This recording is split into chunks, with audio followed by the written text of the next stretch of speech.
Voting underway, one of the most closely watched races in Travis County is a contested primary race for district attorney. So Democratic incumbent Jose Garza faces a Democratic challenger, Jeremy Celestine. And Avery Travis has been following this race closely. In fact, just the one this morning, the latest development, voters got to hear about some of the key issues in the race at an event hosted by the Downtown Austin Alliance and Opportunity Austin. Avery was there. She joins us now with more. What'd you find out? Right, guys. Celestine was there speaking to voters, but so was the Republican candidate Daniel Betts, who will face off with whoever the Democratic choice is come November. Both of them talked about how they would work with law enforcement and other county authorities to balance things like mental health concerns and also public safety issues, specifically in downtown Austin. Now, the county's current top prosecutor, Jose Garza, was not in attendance at this morning's event, but we caught up with him earlier in the week to discuss the issues that are really at the heart of the race, and that's how to keep the community safe.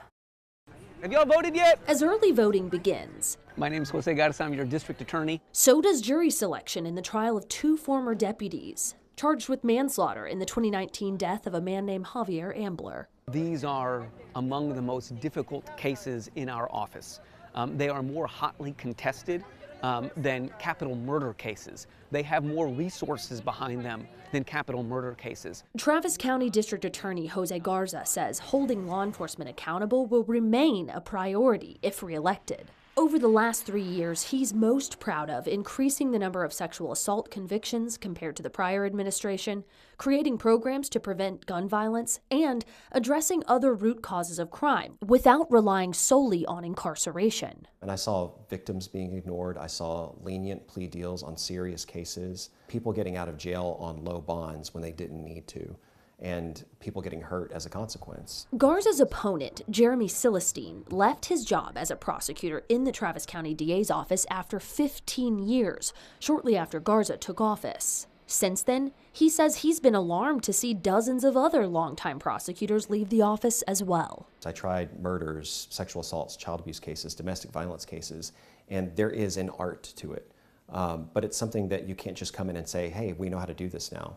And we're seeing that. It's just inexpert prosecution of cases. Celestine says he wants to repair what he calls a broken relationship with Austin police. He's also worried about a backlog of more than 6,000 cases and wants to see more cases taken to a jury. But Garza points to the coronavirus pandemic shutting down courts for nearly 2 years and leaving behind a nationwide labor shortage. He told KXAN 80% of his attorneys have at least 5 years of prosecutorial experience and that they've been working with judges to chip away at the case backlog. I'm incredibly proud of our record. Since we started trying cases again, we have tried 16 murder trials and lost 1. By comparison, the last administration lost 5 murder trials during their term. Now, you're, of course, hearing from the two Democratic candidates in the primary there, but this morning at the event, we heard a lot from Daniel Betts. He's running unopposed in the Republican primary. He noted that he actually agrees with Celestine on many issues, but for context, keep this in mind. In the historically Democratic stronghold of Travis County, the results of the Democratic primary race will likely determine who is going to serve as the county's next district attorney.